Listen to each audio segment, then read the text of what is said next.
Good afternoon. I would like to begin by welcoming those members of the public and press in attendance and those who are watching the live stream of this meeting via YouTube. Whilst this meeting is being held publicly in a COVID-19 secure manner, this is also being streamed via YouTube. Minutes of the meeting will be produced in the usual way, and a recording of the meeting will be available to view on YouTube until such time that the minutes are produced. Please be aware that only audio from the microphones will be captured on the live stream.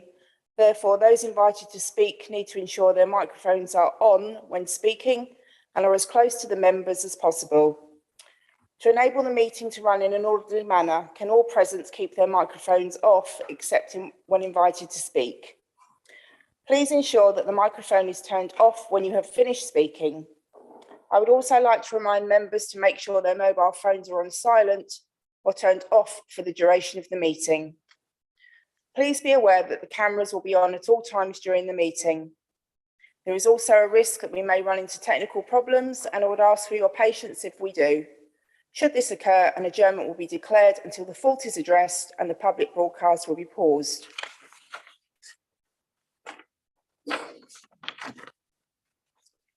The first item on the agenda is to appoint a chairman of the Audit and Risk Management Committee for the 22-2023 municipal year.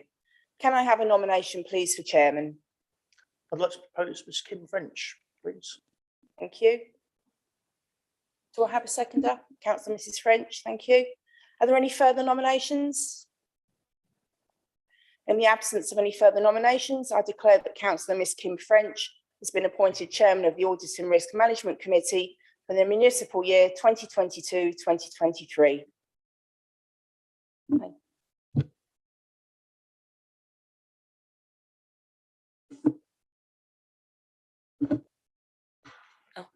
It's working now, sorry. Thank you for appointing me as chairman for another municipal year. Agenda item is number 2, is to report apologies for absence. Member Services, can you please report apologies, please? Thank you, Chair. Apologies received from Councillor Benny, Councillor Booth, Councillor Spalding, and also apologies received from Peter Catchpole, Section 151 Officer, and Mark Saunders, Chief Accountant. Thank you. Thank you. Agenda item 3 is to appoint a Vice Chairman of the Audit and Risk Management Committee for the municipal year. Can I have a nomination for Vice Chair, please? Thank you very much. Can I have a seconder? Thank you. Are there any other nominations? In the absence of any further nominations, I declare that Councillor Mrs. Davis has been appointed as Vice Chair. Agenda item number 4 is to confirm and sign the minutes of the previous meeting of the 14th of March. Do I have a proposer of the minutes of the 14th of March? Councillor Mrs. Davis, thank you. A seconder, please. Councillor Purser, thank you.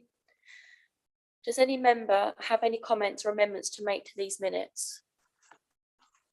I just have one comment on ARMC 48/21. Kathy has circulated some information for you all. Just noting that, thank you. Any other comments? Can I have a show of hands to approve these minutes? Thank you, members. The minutes of the 14th of March 2022 are agreed. Agenda item 5 is to report additional items for consideration which the chairman deems urgent and by virtue of special circumstances now to be specified. I believe there are none.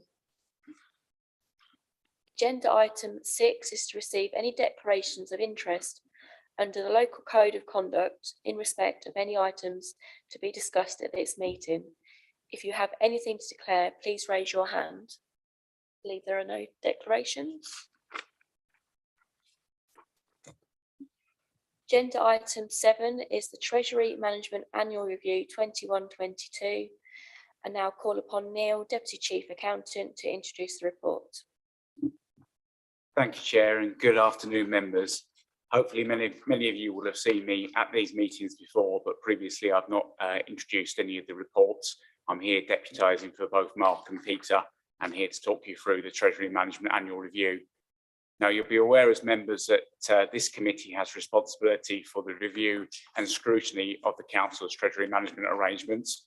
What this report does is to look back upon how those arrangements have worked in practice during the year and provide you with some key information for your understanding and your comments. This report will be going to council and cabinet a week from today, and the discussion at this afternoon's meeting represents part of the process whereby you can understand how the council has discharged its responsibilities in relation to treasury management. I don't plan to go through each and every page of the report, but your notes and key pieces of information we wish to communicate to you on the cover sheet.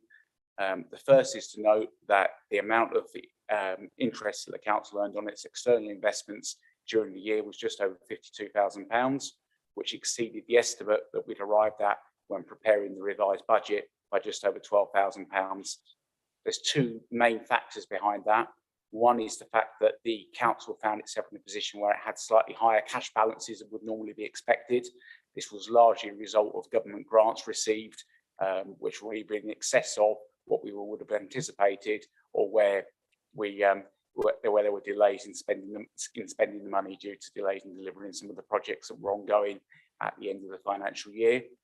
The other thing which is important to note is that at many meetings of this committee, we have indicated that the council was capable of investing in property funds within the constraints of its treasury management policy.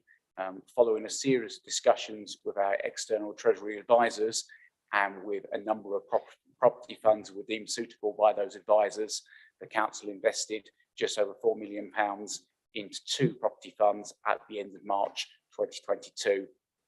We are now receiving reports from those fund managers, and we will bring more information to you in the course of the 22-23 financial year regarding the performance of those funds. I think what's really important to know is those funds are long-term investments for the council.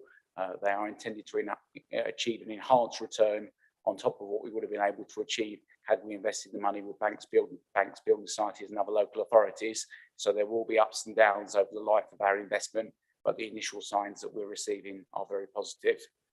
Quite happy to take questions on the detail in this report. There's a lot of information here that actually explains the relationship between the council's investments and the council's borrowing needs.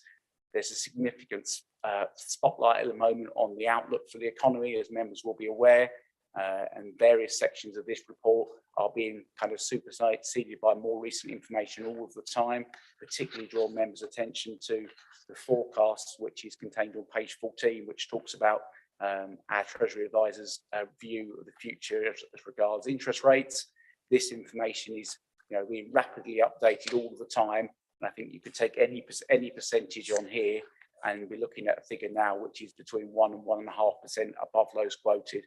This has an impact on the council in the short term in terms of it giving an opportunity for us to earn higher rates of return on our short-term investments than what would have been originally forecast. But also it's very important to note that as far as the council's borrowing needs are concerned, that means that borrowing is likely to cost this authority more than had previously been forecast. And you will know from other reports that are going to council committees at the moment that there is a need for borrowing built into the council's capital programme. Quite happy to take questions and comments on the detail of this report or any aspect of our arrangements as they've operated during the previous financial year or relating to the prospects ahead. Thank you, Neil. Can I have a proposer for this report, please? Councillor Mrs. French. Seconder? Councillor Mrs. Davis, thank you. I'll now open the item for discussion. Councillor Mrs. French. Thank you. Neil, can you tell me that you did say we have grant money? Does that grant money have to be repaid? No, providing that we deliver the projects which we're committed to, we'll be able to utilise that grant money.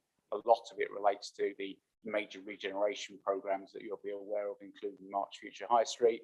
We also have a significant amount of money in relation to a project known as Wave 1, which we're delivering in collaboration with Clarion to improve energy efficiency in homes. And that's the £50,000, is it?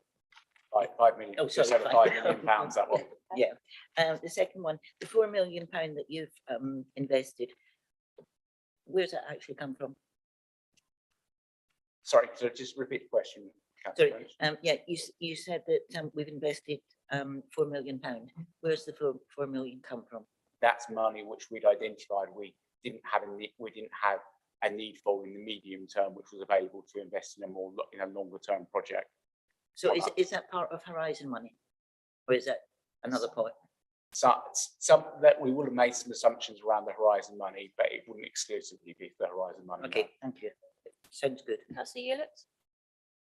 Thank you, Chairman. Given the volatile situation in the economic situation, are we fleet of foot enough to be able to take emergency action going forward with our investments or within our paying back of debt repayments? It's a very good question to pose. Our options as far as debt repayment are quite limited, because as I know Mark Saunders would have explained previously, the rates on early repayment of debt tend to be prohibitive. So the payment that would be required of the council in order to redeem its debt means it's outside of what would normally be acceptable from a budgetary point of view. It simply doesn't tend to make sense for the council, although we do keep an eye on that, and we do receive advice from our treasury managers.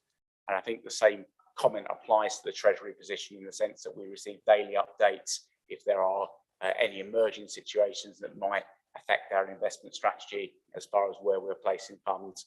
All local authorities have learned some quite serious lessons arising from what happened with the Icelandic banks a number of years ago, and we've always had here quite a prudent approach in terms of what counterparties we work with, and also spreading our risk appropriately.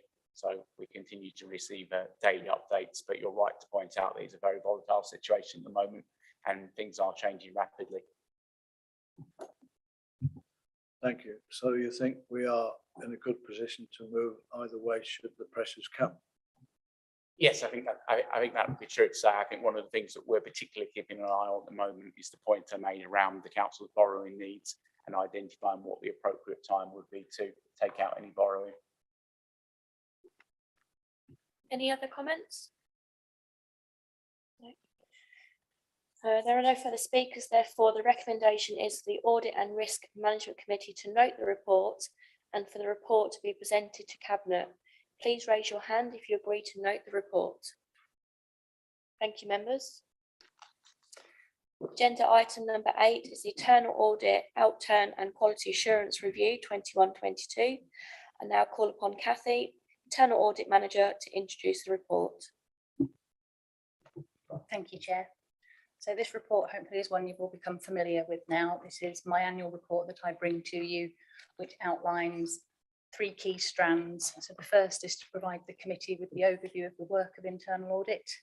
The second strand is to provide my annual audit opinion on the systems of internal control throughout the organisation. And the third part is to consider the effectiveness of the internal audit function. So again, I'm not going to go through everything in huge detail, but section 5 of the report on pages 21 and 22 details the outturn of the internal audit function. So throughout the year, we have provided regular updates to the committee on the progress of the internal audit function.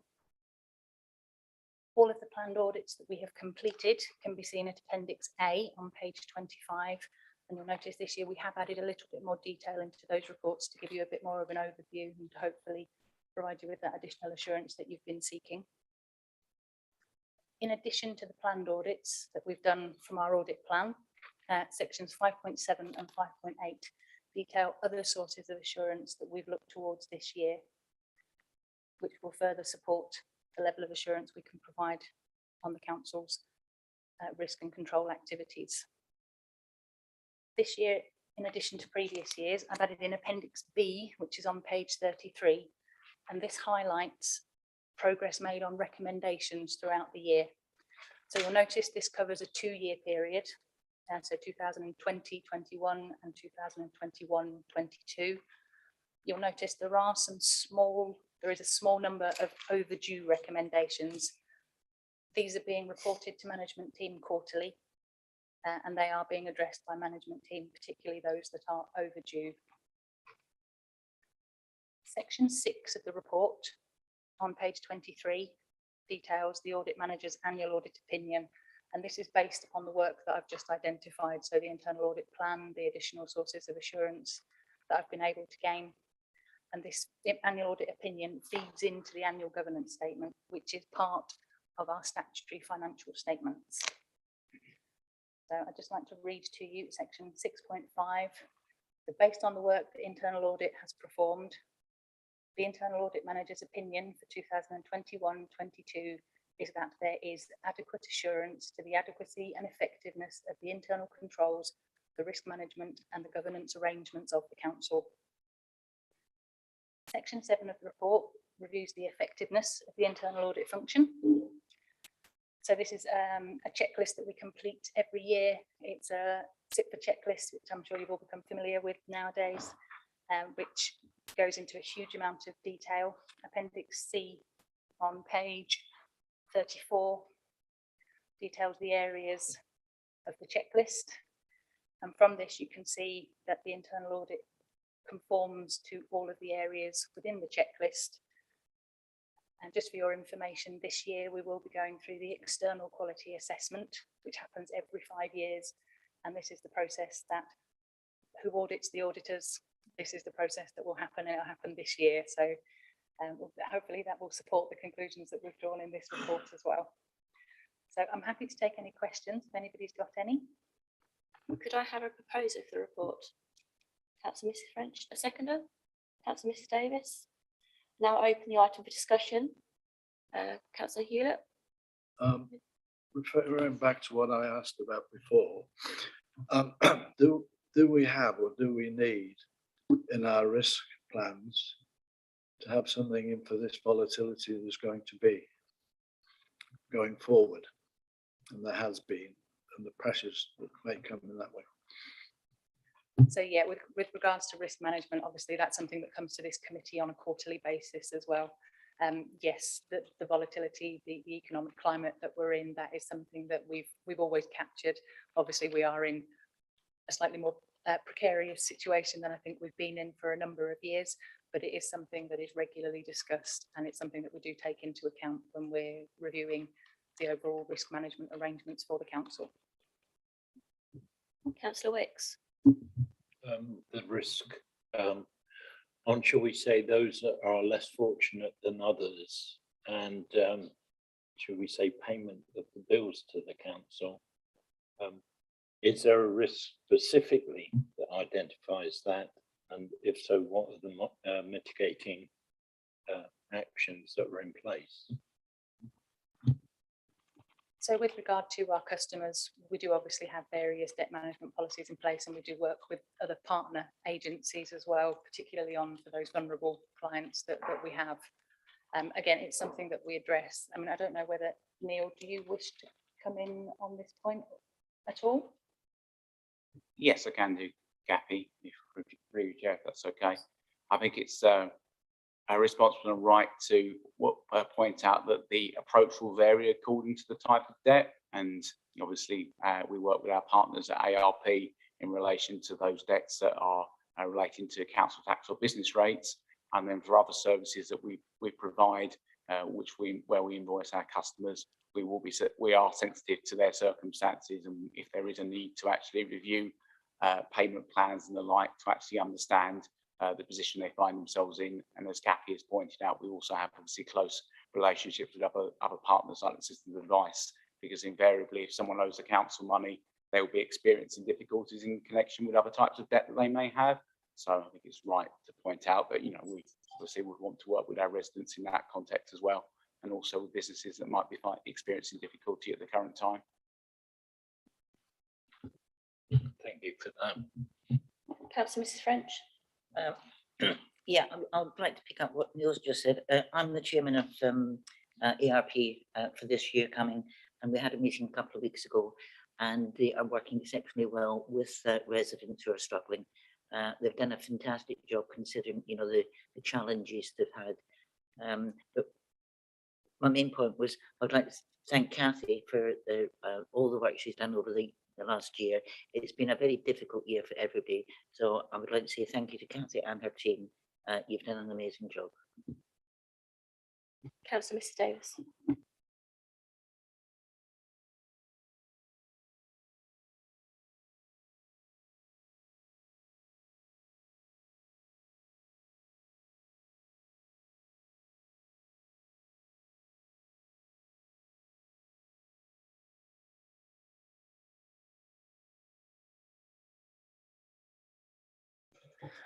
Yeah, so of the audits that we completed last year, we achieved the greatest number of audits that we've done for quite a number of years, obviously, with now we're getting back to normal following on from the pandemic. We did issue one audit with a limited assurance, which obviously is something that it does raise concerns with the management of the organisation. The area was business unit lettings. I think there's been over a period of approximately 5 years, there's been a decline, shall we say, in the level of service throughout that business unit lettings team, which has primarily been caused by staff vacancies and a lack of continuity within the service.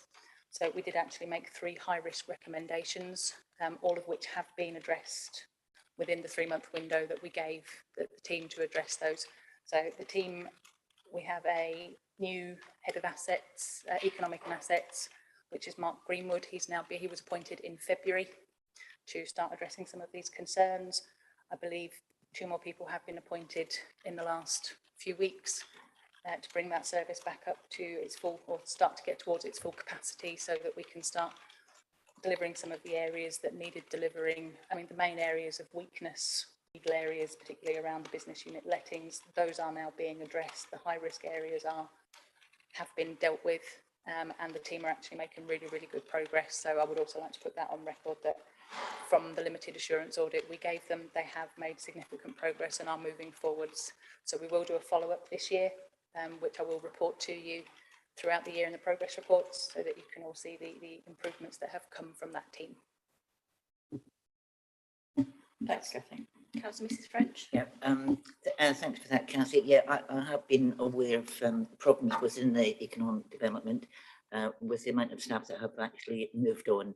And I think they've done a fantastic job since Mark's joined, and I think it's going from strength to strength. Any other comments or questions? Right. So there are no further speakers. Therefore, the recommendation is for the Audit and Risk Management Committee to note the outturn for internal audit for 21-22, to note the internal audit manager's opinion on the adequacy of internal control, risk management and governance processes, and to note the positive outcome of the independent quality assurance review. Please raise your hand if you agree to note this report. Thank you, members. Agenda item 9 is the Audit and Risk Management Committee Annual Report 21-22. I'll pass you back to Cathy to introduce this report. Thank you, Chair. I apologise because I do have 3 items on the agenda today. So agenda item number 9 is the Audit and Risk Management Committee Annual Report. So this is your report of your progress throughout the year, that will be presented to full council, which is good practice to do so, and it details the effectiveness of this committee. So this report covers the work and responsibility of the committee's commitment to corporate governance, the training you've undertaken, your work programme, and the action plan that we introduced over the last couple of years as well. So the main body of this report is checking confirmation of conformance to, again, a lovely SIPA checklist that they've provided for us, which you can find on Appendix A at page 43. So this checklist hopefully is quite familiar now. It's one we've used for the last 3 years. One thing I would like to note, SIPA are actually going through a review process of audit committee governance. And so I imagine within the next, I was hoping that we would have had it in time for this report, but within the next few months, they will be issuing some new guidance on the role of audit committees. But as it stands, the position we were in as at the end of 2021-22, this was the checklist we used to assess your conformance to various standards. So you'll see from the report that I've been through and identified where you conform, where you partially conform, or where you don't conform to the various standards. You'll be pleased to know that there are no areas of non-conformance, and there are 2 partial conformance areas. So number 11, has the committee maintained its advisory role by not taking on any decision-making powers that are not in line with its core purpose? The reason that I've given this a partial compliance is due to the Audit and Risk Management Sub-Determination Committee. Got it in one. This obviously is a committee that is a subcommittee of this committee that has decision-making powers. So obviously we have put various steps in place to minimise any conflict of interest, which is why I've given this a partial compliance, because I think it's just worth noting in here that obviously there is that element of decision-making within the committee itself. And the second area is on number 23. Has the committee evaluated whether and how it is adding value to the organisation? Again, I think I'm waiting for the new guidance to come out, because I think that will give us some better tools to be able to assess the value we add. I mean, I think we all know the value that you add as a committee, and this report is certainly testament to that fact of monitoring and maintaining the independence and assurance work that you do and you provide to the rest of the council. But what I'd like to do is actually get a more formal process in place to do that, and that's something that I'd look to be able to address over the next 12 months. So I think the committee does add value, but we just don't have any way of recording that value added. So I think moving forwards, that's something that we will add. This report, with your agreement, will be presented to full council next week. It has been published. But it has been published with the caveat that it is subject to your approval, that you are happy to present that to committee, to full council. So I'm happy to take any comments on this report. Thank you, Kathy. Can I have a proposer for the report, please? Councillor Wicks, a seconder. Councillor Mrs Davis, thank you. I'll now open the item for discussion. Please raise your hand if you have any comments. Councillor Wicks. Value of this committee. How many? One of the things to me that comes out is the identification of risks or actions that are needed because of a gap in the documentation we already have. How do we monitor that value on identifying extra risks or procedures that aren't in place? That's a spectacular question, and not one I'm sure I can answer in full, but I'll give it my best shot. So I think the introduction of the action plan that we have as part of our work programme is designed to be a means to try and capture some of those areas where the committee feels extra work needs to be addressed. So I think that's possibly the first point of areas where we can capture and identify that value added. So I think that's probably something that we need to make a conscious effort to fill out a little bit more. So when you're raising specific questions, that we're adding them into that action plan and then we're reviewing them. I believe the Overview and Scrutiny Committee do a similar thing where they essentially have their actions that they bring forward and they review them each week. I think that's possibly something that we as this committee could do to enhance that process even further. So I think if we start there and then we'll move on from that throughout the year. Thank you very much for that. Any other questions or comments? No. No further speakers. Therefore, the recommendation is for the Audit and Risk Management Committee to agree the Audit and Risk Management Committee annual report for 21-22 to be forwarded to the full council. Please raise your hand if you agree to this report. Thank you, members. Agenda item 10 is the independent members' appointment to Audit Committee. I now call upon Kathy to introduce this report. So this is the last one from me, I promise. So this report came out of the action plan that we mentioned in the previous report. Something that the committee said they wanted to do was to review whether or not it wanted to appoint independent members to its committee. So the purpose of this report really is to bring a discussion piece for you all to have a debate and to see whether or not this is something that as a committee you want to progress and move forwards with. So what I've done and what I've provided for you in this report is a bit of context with regards to SIPFA's view and from their guidance within local authority audit committees. They advise that we should have independent members. However, we are not required to do so by legislation. They think it provides additional strength to the committee to do that. And when we do the checklist every year, it asks if consideration has been given to the inclusion of at least one independent member. So this is one of the reasons that we bring it back in for the committee to discuss. The next section of the report is national context. I'm sure you're probably all aware of some quite significant failings within local government that can be contributed to poor governance. And various reports, various government reports, I think the Tony Redmond report, which was an independent review into the oversight of local audit, that also highlighted a number of areas, not just with our external auditors, but also the governance arrangements within councils themselves and various improvements that could be made.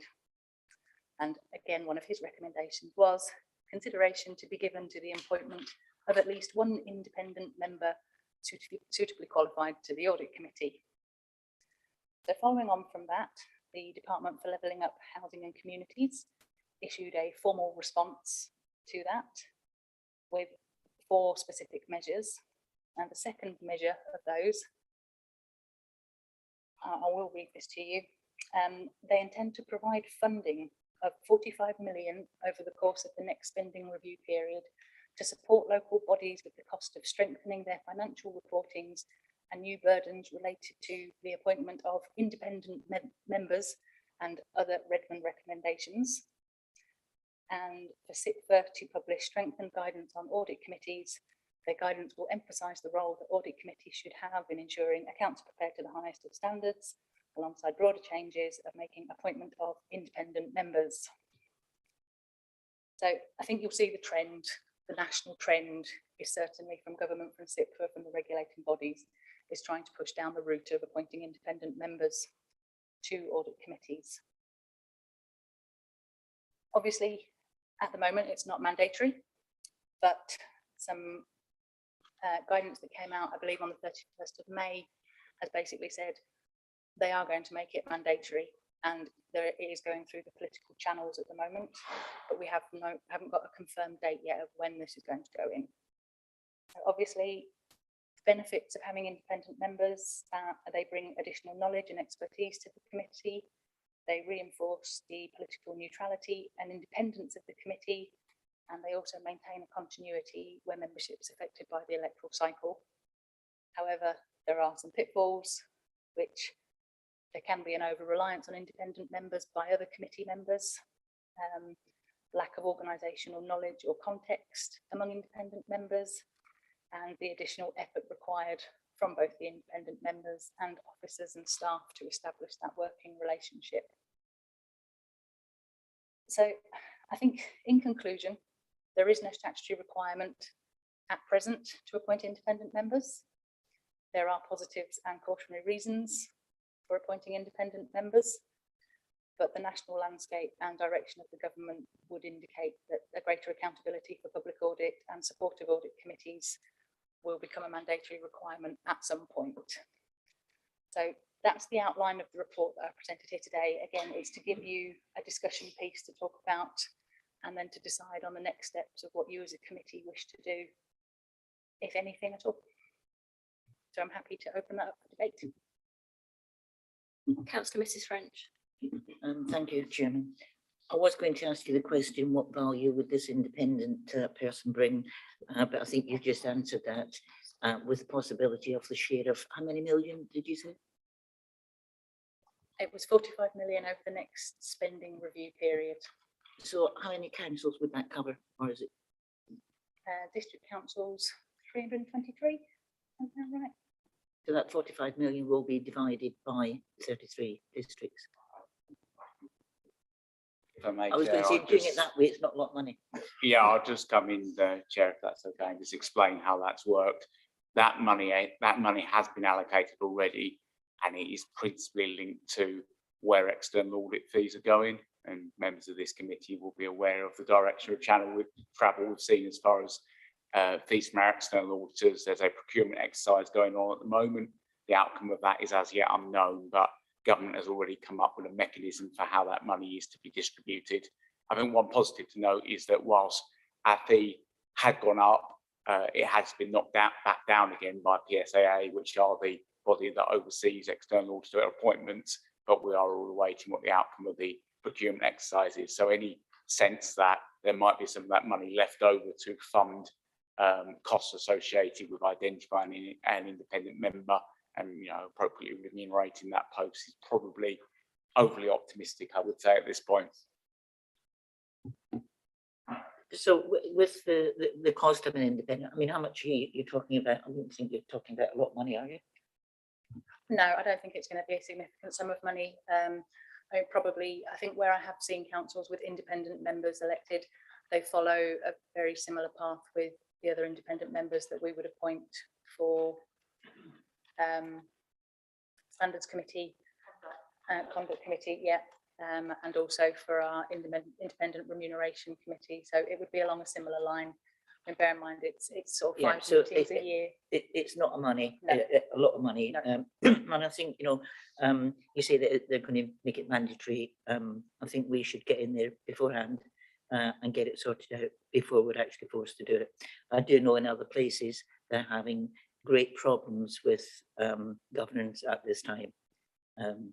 So yeah, I think it's very important that we do have somebody in here. Can I just do this the right way around? Can I have a proposer for the report, please? Councillor Mrs Davis. Can I have a seconder for the report? Councillor Purser, thank you.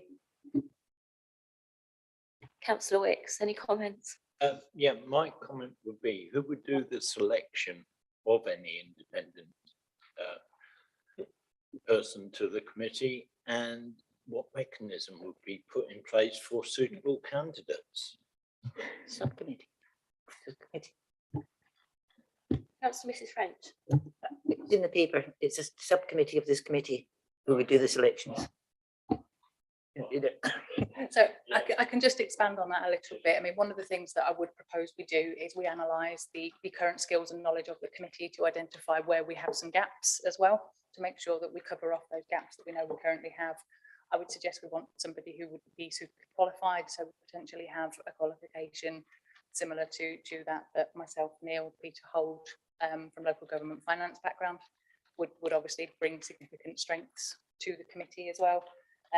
Within the report is there 3.9 I believe, so I would suggest that obviously it would have to be approved by full council. An independent remuneration panel would have to, but I would suggest that it's a cross-party panel drawn from this audit and risk management committee that would review that. And there are, doing obviously the research that I've done, there are numerous job descriptions already out there at the moment, so there is information there that we could try and do it. But I think analysing our own committee's skills and knowledge and the gaps that we have would be the best place for us to start. Councillor Mrs Davis. Yeah, I agree with Councillor French. I think we should seriously look at doing this before it becomes mandatory. And the reason I say that is there's not a very big pool of people out there, and they will be obviously working for more than one council. And I think it's important to get someone on board before they're grabbed by somebody else, basically.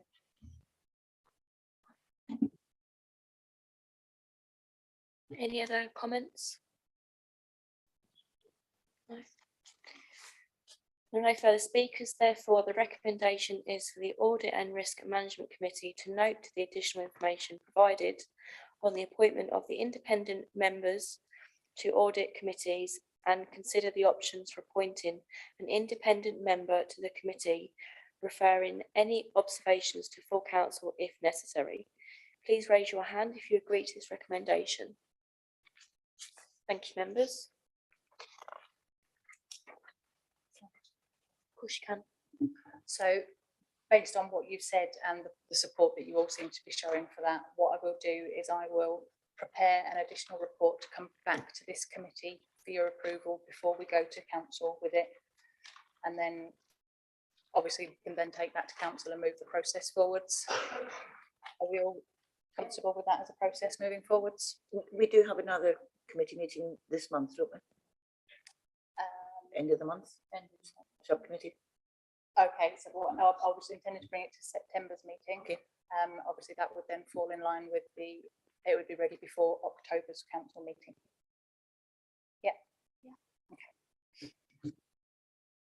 Thank you, Kathy. Agenda item 11 is the Audit and Risk Management Committee work plan. It is as noted in the report pack. Has anyone got any comments or questions? No, thank you. The work plan is noted. Agenda item 12, items of topical interest. Believe there are none. Agenda item 13 is items which Chairman has under item 5 deemed urgent. Again, there are none. This marks the end of the meeting. I declare the meeting closed. Thank you, members.